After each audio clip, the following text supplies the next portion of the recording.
के संसार में आपका स्वागत है।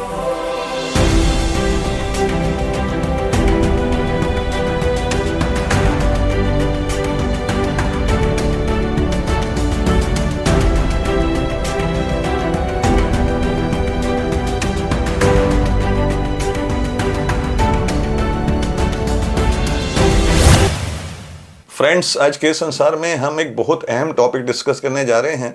वैसे तो ये टॉपिक जिनसे रिलेटेड है, जिनके लिए ज़्यादा अहम है, वो अपने लेवल पर कर ही रहे होंगे। हम अपने लेवल पर करने जा रहे हैं और हमारे साथ तो आपके जाने पहचाने हमारे मेहमान मूवी बफ मिस्टर तपन पटनी हैं। और टॉपिक ये है कि आजकल ये बात कही जा रही है, खासतौर से लाल सिंह चड्ढा के फ्लॉप होने के बाद या सितारे ज़मीन पर फ्लॉप होने के बाद कि ये कहा जा रहा है कि आमिर खान साहब की जो स्टोरी और स्क्रिप्ट की सेंस थी वो ठग्स ऑफ हिंदुस्तान से चली गई है, जिसकी वजह से उन्हें बहुत नुकसान हो रहा है और उनकी फिल्में फ्लॉप हो रही हैं। इससे पहले वो इसी बात के लिए जाने जाते थे, इसी बात के लिए परफेक्शनिस्ट कहा जाता था उन्हें, कि वो स्टोरी और स्क्रिप्ट सेंस उनकी बहुत अच्छी थी। स्टोरी और स्क्रिप्ट सेंस में वो कहीं मार नहीं खाते थे, लेकिन ठग्स ऑफ हिंदुस्तान में उन्होंने मार खाई। लाल सिंह चड्ढा में तो बहुत भारी मार खाई। वो एक ऐसी स्टोरी थी जो हमारे यहाँ लागू ही नहीं होती है। वो फॉरेस्ट गंप फिल्म पर बेस्ड थी, जिसके उन्होंने ऑफिशियली राइट लिए बहुत भारी कीमत चुका के। लेकिन फॉरेस्ट गंप की कहानी ये थी कि अमेरिका में सचमुच में ऐसा हुआ था कि वियतनाम की लड़ाई जब बहुत लंबी खिंच गई थी तो वहाँ पर सरकार को वियतनाम की लड़ाई में जाने के लिए सैनिक नहीं मिल रहे थे, लोग भर्ती नहीं हो रहे थे। तो वहाँ पे उस समय जो भी सरकार थी उसने डिसीजन लिया कि ठीक है, जो लोग कमज़ोर दिमाग के हैं, नरम दिमाग के हैं या उन्हीं को सिपाही बना के भेज दिया जाए। तो वो ऐसा हुआ था। हमारे यहाँ ऐसा नहीं हो सकता है, क्योंकि हमारे यहाँ सेना में कोई भी आदमी जो परफेक्शन में मामूली सा भी जो पैरामीटर्स उससे कम है वो नहीं भर्ती हो सकता है। तो ये मतलब लाल सिंह चड्ढा का तो आइडिया जो था बेसिकली पूरा बेवकूफ़ी भरा ही था। मतलब, और ये आमिर खान साहब जैसे आदमी जिसको परफेक्शनिस्ट कहा जाता है, उस आदमी ने ये आइडिया ले कैसे लिया और कर कैसे दिया और एक सरदार जी लाल सिंह चड्ढा बना कैसे दिया, मतलब समझ से परे है। तो इसलिए ठग्स ऑफ हिंदुस्तान, लाल सिंह चड्ढा और सितारे ज़मीन पर का जो एक्सपेरिमेंट उन्होंने किया यूट्यूब पर, मतलब बहुत ज़्यादा हिट भी नहीं थी। तो ये स्टोरी स्क्रिप्ट की सेंस उनकी जो इतनी ज़्यादा ख़राब हो गई, उसकी क्या वजह रही है? ये आमिर खान साहब के बहुत बड़े फ़ैन हैं, हालांकि बहुत सारे लोगों के दिमाग पे या ज़ुबान पे ये बात आ गई है कि आमिर खान साहब ख़त्म हो गए हैं और दोबारा शायद ना रिजरेक्ट ना हो पाए या कम बैक ना, लेकिन ये ऐसा नहीं मानते हैं। और तो पहले तो ये हम इसी बात पे बात करेंगे कि एक आदमी जिसकी स्टोरी स्क्रिप्ट सेंस इतनी अच्छी रही, वो अचानक इतनी खराब कैसे हो गई? मतलब लाल सिंह चड्ढा तो इंतहा है। मतलब वो इतनी ऐसी कहानी जो मतलब हो ही नहीं सकती, वो उन्होंने इतने महंगे राइट्स खरीद के क्यों बनाई? क्या वजह है उनकी स्टोरी और स्क्रिप्ट सेंस इतनी खराब क्यों हो गई ठग्स ऑफ हिंदुस्तान से आगे? ठग्स ऑफ हिंदुस्तान है वो एक एक्सेप्शनल केस होगा। एक्टर्स क्या करते हैं ना, स्पेशली आमिर, बैलेंस करते हैं। एक तरफ वो रंग दे बसंती कर रहे हैं, साथ में फना भी कर रहे हैं। अब फना वो इसलिए कर रहा है, क्यों कर रहे हैं आमिर खान फना? ये नहीं चली तो मैं थोड़ा कमर्शियल लाइमलाइट में रहूंगा। ठग्स उसने इसलिए की एज एन एक्टर, और ठग्स का प्रॉब्लम था। आपका कहना है कि आमिर खान दिमाग में ये होता होगा कि वो पहले से मान के चलते हैं कि शायद मेरी ये फिल्म अच्छी नहीं चलेगी तो ये चल जाएगी, क्योंकि आमिर ने फिल्में करी हैं। हर एज एन एक्टर तो वो जितने गैप ले लेके फिल्में करते रहे हैं, वो ये मतलब ये मानते होंगे कि मेरी हर फिल्म अच्छी हो और अच्छी ही जाए। ये थिंकिंग क्या आ सकती है उस एक्टर के दिमाग में? वो बैलेंसिंग होता है। हाँ, बैलेंसिंग की आ सकती है कि उस एक्टर के हर एक्टर करता है। अक्षय कुमार अगर पैडमैन कर रहा है तो हाउसफुल 4 भी कर रहा है। शाहरुख अगर, अब देखिए, शाहरुख पहले रईस कर रहा था तो शाहरुख ने और फिल्में भी करी। नहीं, पर आमिर खान की है तो चलते चलते अप्रोच या थिंकिंग अलग रही ना, तो वो हर फिल्म को आमिर को इस लेवल पे देखा जाता है रहे तो। लेकिन ठग्स में ये हुआ था ना कि आमिर को ये था कि तो अमिताभ बच्चन साइड पहली बार काम कर रहे हैं साथ में, तो उसने शायद सरेंडर ही कर दिया। और विक्टर जो डायरेक्टर है, जिनको प्यार से विक्टर बोलते हैं, उन्होंने पहले बनाई थी धूम 3 आमिर के साथ, सुपर हिट हुई थी। तो उसने रिस्पेक्ट ट्रस्ट कर लिया कि भाई यशराज वापस आ रहा है, अमिताभ बच्चन आ रहे हैं, तो ठीक फिल्म अच्छी बनेगी। लेकिन एक और बात है, आमिर ने फिल्म का जब पहला शो देखा था खुद, लास्ट शो जो दिखाते हैं ना, तो आमिर ने पहले ही बोला था डायरेक्टर को कि ये फिल्म पक्का फ्लॉप होने वाली। आमिर को अंदाजा आ गया था। नहीं, ये बात अच्छी समझ गया था। नहीं, और सबसे बड़ी बात नहीं, बाद में समझे ना, स्टोरी स्क्रिप्ट सेंस तो पहले से तो फिल्म आ चुकी थी मार्केट में। तो वो जो थी उनका, वो क्यों अपनी उस टाइम काम नहीं किया? और सबसे बड़ी बात यह है कि फिल्म में अमिताभ बच्चन भी हैं, आमिर खान भी हैं, ठीक है, लेकिन फिल्म में सबसे बड़ा रोल उस एनिमेटेड बाज का है।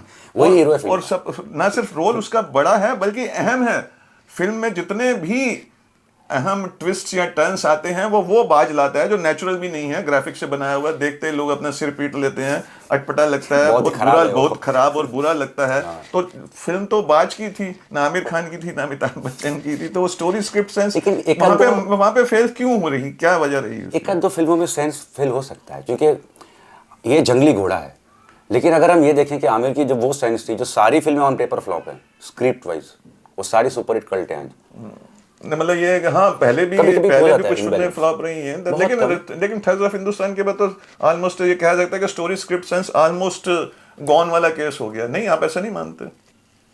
क्यों नहीं मानते? सिर्फ आमिर की बात नहीं क्योंकि है। नहीं, लेकिन हम सर आमिर खान साहब की बात कर रहे हैं, क्योंकि वो परफेक्शनिस्ट माना जाता है, तो उनके बारे में ये आपको क्यों नहीं लगता कि उनकी स्टोरी स्क्रिप्ट सेंस चली गई? ठग्स ऑफ हिंदुस्तान, लाल सिंह चड्ढा, चलो उन्होंने स्क्रिप्ट गलत सिलेक्ट कर ली, हो गया, फिल्म डूब गई। अभी आप आमिर खान के सारे इंटरव्यूज देखना, वो कैसे खुद एक्सप्लेन करते हैं कि ये कैरेक्टर क्यों नहीं चली, लाल सिंह चड्ढा क्यों नहीं चली। जितना डिटेल एक्सप्लेनेशन खुद आमिर ने दिया है वो हम भी नहीं दे सकते। क्या दिया है बताइए जरा। वो आमिर का ये कहना था कि सबसे पहली बात जो हमने करी वो तो है अमेरिका का जो वो था लीगल, तो हमारे यहाँ ही नहीं, चलो उससे फर्क नहीं पड़ता, उसको हम निकाल भी सकते थे। आमिर ने कहा कि सबसे बड़ी गलती ये हो गई ना कि मैंने कहीं ना कहीं इमिटेट करने की कोशिश करी उस एक्टर को, जो मेन एक्टर थे उसमें, जो टॉम हैंक्स। वहाँ मैं मार खा गया। और दूसरी गलती ये करी कि ये रोल मुझे नहीं करना चाहिए था, किसी यंग आदमी को करना चाहिए था। खुद हैम किया है उसने, लैंग्वेज तो मतलब हाँ, अगर फौज में भर्ती होगा तो आदमी यंग ही भर्ती होगा, रिटायरमेंट के बाद तो नहीं होगा। हाँ, मतलब आमिर ने सब एक्सेप्ट किया, बहुत कुछ डिटेलिंग बताई कैरेक्टर्स की, कि फिल्म का जो पहला ट्रेलर था वही ऐसा था कि आपको जाता है नहीं, नेगेटिव। पर बाद में जो उन्होंने फिर बताया मतलब नहीं। क्या, उसका कोई मतलब नहीं रहता। इस बात में मुझे एक जोक याद आ रहा है, मैं शेयर करना चाहूँगा आपके साथ भी, ऑडियंस के साथ भी। एक बार एक बंदा कहता है मेरे जो अंकल है ना, वो रेस के स्पेशलिस्ट हैं, रेस शुरू होने से पहले बता देते हैं कि कौन सा घोड़ा जीतेगा। कहते हैं अच्छा, कहता हाँ, और फिर रेस खत्म होते ही बता देते हैं कि वो क्यों नहीं जीत पाया। हाँ, ये वही है। बात का कोई हाँ, मतलब नहीं है। अब मुझे ऐसा लगता है कि शायद है ना, ये भी हो सकता है, अब हम तो उनको जानते नहीं पर्सनली, क्योंकि शाहरुख ने भी एक नया जोन लिया पहली बार, जवान, पठान, तो हो सकता है आमिर को लगा कि अब मैं वो करता हूँ जो मैंने कभी नहीं किया है। तो वहाँ शायद उसका ना वो एक स्टार का जो भूख है ना, वो हावी हो रहा है कहानी पे, जो पहले नहीं होता। कभी नहीं किया। मैं तो देखिए हमारे यहाँ लिटरेचर की स्टोरीज में एक्सपेरिमेंट कर सकते थे, बहुत कुछ कर सकते हैं हमारे यहाँ क्या मतलब लिटरेरी वो करते भी हैं, जैसे लापता लेडीज, लेकिन वो उसमें एक्ट नहीं करते। लेकिन लापता लेडीज का तो आजकल का सब्जेक्ट ही नहीं है। लापता लेडीज को एक राजेंद्र कुमार साहब की बहुत पुरानी फिल्म आई थी घूंघट, वो मतलब टाइटल भी अप्रोप्रिएट ही था। उसमें ट्रेन्स में मतलब घूंघट की वजह से बीवियां बदल जाती हैं, तो वो तो ब्लैक एंड व्हाइट फिल्म है, वो बड़ी पुरानी है, और वो सब्जेक्ट तब लागू होता था कि तब घूंघट इतना होता था। अभी तो ये सब्जेक्ट कैसे आजकल लागू हो गया, और कैसे लापता लेडीज मतलब उन्होंने कैसे सेलेक्ट कर लिया, वो यहाँ भी उनकी स्टोरी स्क्रिप्ट सेंस फेल हुई, वो कैसे सब्जेक्ट को सिलेक्ट कर लिया और उसको कैसे ऑस्कर की एंट्री के लायक मान लिया। पहली बात तो ये कि वो आज का सब्जेक्ट ही नहीं है, शहर और या गांव, वो मतलब घूंघट की वजह से आप तो कोई अपनी दुल्हन को या ट्रेन में बिठा के जनरल डिब्बे में लेके नहीं जाता है ना स्टेशन पे, पानी महंगी महंगी किसानों के या गाँव के पास भी, गाँव वालों के पास भी इतनी महंगी महंगी गाड़ियां हैं, तो उसमें सीधा दुल्हन बैठ के चली जाती है, तो वो बदलेगी कहाँ से? मोबाइल के दौर में की वजह से तो ऐसा घूंघट भी कोई इतने लंबे चौड़े नहीं होते हैं। फिल्म अच्छी रही होगी, लेकिन सब्जेक्ट तो गलत हुआ ना, अब एक वो टाइम के हिसाब से नहीं है। आपको क्या, आप कैसे जस्टिफाई करते हैं कि लापता लेडीज जो उन्होंने बनानी चाहिए थी या नहीं बनानी चाहिए, सब्जेक्ट ही क्यों सिलेक्ट किया?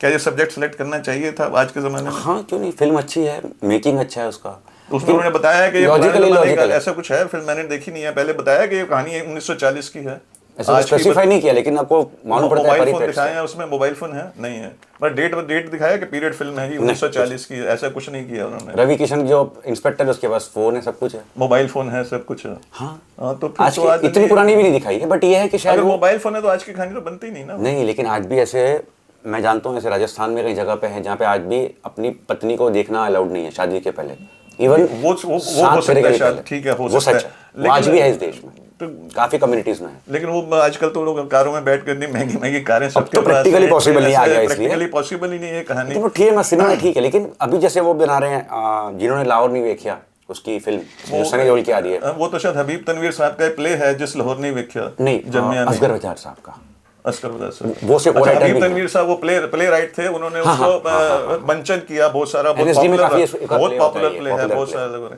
वो फिल्म उसमें आमिर खान नहीं है, तो ये मतलब ये स्टोरी स्क्रिप्ट सेंस जो उनकी खराब हुई, आपको लगता है कि इससे उनके ऊपर अभी तो वो ऐसा लग रहा है कि उन्होंने ब्रेक लिया है या खत्म हो गया, ब्रेक है या खत्म हो गए हैं? ब्रेक है, खत्म नहीं हो सकता हमें। आपको लगता है नहीं कि होता। अब जैसे सितारे जमीन पर जो उन्होंने एक्सपेरिमेंट किया वो भी ठीक ठाक था। सितारे जमीन पर आमिर ने परफॉर्मेंस पर थोड़ा ओवर द बोर्ड दिया है, लग नहीं रहा है कि आमिर खान को, जो वो होता है ना आदमी थका हो चलो कर देते हैं, वैसा वाला पर वो एनर्जी नहीं है। मतलब आपको लगता है कि वो इन्वॉल्वमेंट के साथ नहीं था, निपटाने वाला बहुत ज्यादा था। फिल्म चल गई क्योंकि फिल्म अच्छी थी, सब्जेक्ट अच्छा था, और जो बाकी जो लोग थे ना, जो बच्चे हैं, उनके से फिल्म चली है। असली हीरो वो लोग हैं। जैसे तारे जमीन पर का असली हीरो वो बच्चा था वो। हाँ, उसमें ये एक्सपेरिमेंट बहुत अच्छा रहा कि वो जो उन्होंने जो मतलब जो स्लो सिंड्रोम या उस तरह के लोग थे, तो उन्होंने वो एक्चुअल बच्चे लिए, और लगता ही नहीं कि वो एक्टिंग कर रहे हैं, क्योंकि वो एक्चुअली एक्टिंग नहीं कर रहे हैं। हाँ, एक्सपेरिमेंट काबिले तारीफ है। मतलब ये उन्होंने अच्छी उनको बात है। लिया और उनसे काम लिया और उससे फिल्म बनी, ये मतलब बहुत ही काबिले तारीफ। दूसरी गलती पता है क्या करी? इस तरह का एक्सपेरिमेंट करने की उन्होंने हिम्मत की, ये बहुत काबिले तारीफ। तारे जमीन पर पे आमिर कहीं भी लाइमलाइट में नहीं है पूरी फिल्म में, वो आते इंटरवल के पहले बाद है। इसमें ज्यादा लाइमलाइट उन्हें छीनने की कोशिश करी, ये भी एक प्रॉब्लम हो गया। सितारे जमीन पर तुम्हारी कहानी नहीं है, बच्चों की कहानी, तो थोड़ा साइड में रहना चाहिए था एज अ कैरेक्टर। बाकी आमिर ने काम अच्छा किया है, पर मुझे लगता है उन्होंने ब्रेक लिया है। अच्छा, और ब्रेक उन्होंने 2 रीजन से लिए। एक तो उन्होंने 20-30 साल इतना काम कर लिया ना कि वो पूरे ये जो नुकसान होता है परफेक्शनिज्म का, परिवार से दूर हो गए, सबसे दूर हो गए, तो वो थोड़े उस जोन में है अभी कि थोड़ा आराम करते हैं। परिवार तो काफी बनाते रहे ना, एक के बाद एक, तो नहीं, लेकिन दूर भी उतनी है, उससे बन रहे हैं, लेकिन बच्चों से दूर परिवार है। बनाए सबसे दूर हो अच्छा ठीक है, तो वो भी हो अच्छी सकता है। बात है कि लेकिन मुझे लगता नहीं कि एज एन एक्टर वो भी वापस आएंगे तो वैसे वैसे नहीं आएंगे, बहुत सोच समझ के किस तरह का एक्सपेरिमेंट करेंगे। जैसे शाहरुख खान से अभी कहा कि भाई वो तो उन्होंने एक्शन हीरो बन गए, तो आपको लगता है कि ये किस तरह का इनको मेरे हिसाब से जो आमिर को करना चाहिए आपको ना, क्या लगता है कि वो करेंगे? आपका क्या एंटिसिपेशन है, या तो किस तरह के रोल्स यहाँ होंगे, उनको सूट करेंगे या किस तरह का वो करेंगे? मेरे हिसाब से अगर ये आमिर देखें जबकि वो अपनी एज दिखा चुके हैं, उनका बेटा जुनैद वो अपने साथ आमिर उसका तो था पहले चुके से हैं, सुपर। तो उन्होंने अपनी एज नहीं छुपाई है, कुछ नहीं है अभी नहीं। तो अभी क्या हो सकता है? अभी जो अगला फेज शुरू होगा, वो आपको क्या लगता है? इतने बड़े फैन है आमिर साहब के, उनके हर चीज को स्टडी करते रहे, आपको क्या लगता है कि वो क्या फेज हो सकता है, या किस तरह का वो टर्न लेने के बाद किस तरह गाड़ी कहाँ जा सकती है? पास 2 सब्जेक्ट, मतलब वो कांटा बदलेंगे तो अपनी वो कांटा बदल के कौन से ट्रैक पे डालेंगे? अभी वो जाएंगे राजकुमार हिरानी की फिल्म करेंगे 2। अच्छा। अगर एक हुई तो बायोपिक अपनी दादा साहब फाल्के की, जो मराठी में बहुत अच्छी फिल्म बनी थी, और दूसरा आमिर कर रहे हैं 3 इडियट्स का सीक्वल। वो अगर 3 इडियट्स का सीक्वल अगर नॉट हो गया तो अभी तक वो स्क्रिप्ट लेवल पर है। वो आमिर ने हाँ बोला है अभी तक दोनों फिल्मों के लिए, तो वो भी ब्लाइंड ट्रस्ट पर ही कर रहे हैं हिरानी के ऊपर। नहीं, दादा साहब फाल्के का वो करते हैं तो वो तो रोल वो क्योंकि एक्टर तो वो कमाल के हैं, तो वो तो होने वाला है। लेकिन 3 इडियट्स का सीक्वल तो वो उसमें कॉलेज स्टूडेंट बने हैं, तो इसमें क्या पता नहीं उनके दिमाग में क्या होगा, क्योंकि अगर सारे एक्टर्स रिपीट हो रहे तो आई थिंक वो उनके बाद की जर्नी होगी, शादी के बाद। स्टूडेंट्स तो इनमें से कोई नहीं बन सकते। अब तो उनकी शादी भी हो गई लास्ट में, और आमिर का एज भी दिखा तीनों का, तीनों ने कॉलेज छोड़ दी, वो लोग मिलते हैं रैंचो से तब तो 10-20 साल बीत चुके हैं, आई थिंक 8-10 साल वॉटेवर कुछ है आमिर के साथ। ये 2 सब्जेक्ट्स हैं, पर वो खत्म नहीं होंगे, एक्टर्स का भी खत्म नहीं होगा। तो ठीक है, आप अपनी फाइनल स्टेटमेंट दीजिए कि आमिर खान साहब के बारे में आपको क्या लगता है कि ब्रेक के बाद फिर से शुरू होगा और पहले जैसा जलवा या कामयाबी आएगी? अगर फिल्म अच्छी निकली तो आएगी। नहीं, अगर तो ठीक है, लेकिन वो अपना काम ठीक से मतलब स्टोरी स्क्रिप्ट सेंस और चीजें वो दोबारा से उतना अच्छा कर पाएंगे? कर लेगा आमिर, कर लेंगे। आमिर कर लेंगे, आमिर में वो टैलेंट है। 2-3 फिल्मों की वजह से आप उसको पुराना जज नहीं कर सकते। आमिर में वो तो टैलेंट है, हमेशा रहेगा। हम भी इस बात का इंतजार करेंगे कि अच्छी फिल्मों की ऐसा फैन तो अच्छी फिल्मों की जरूरत तो पहले से मुकाबले दिन ब दिन इतनी ज्यादा बढ़ती जा रही है, बहुत बढ़ रही है, और ज्यादा बढ़ती जा रही है। खराब फिल्में आ रही है। अगर वो ब्रेक लेने के बाद अच्छी तरह सोच समझ के कुछ अच्छी फिल्में करते हैं तो उसकी जरूरत भी है और अच्छा भी रहेगा। और आप जैसे जो आमिर के फैन हैं, हम भी हैं खैर, लेकिन आप जो सच है वो सच है, बुरी फिल्म बनाई तो बुरी फिल्म बनाई थी। तो आमिर खान के जो फैंस हैं, जो दर्शक हैं, उनको भी अच्छा लगेगा। Thank you very much. Thank you sir. के संसार के साथ आप अपना प्यार इसी तरह बनाए रखें और हम आपके लिए ढेर सारा बॉलीवुड और ढेर सारी कहानियां लाते रहेंगे।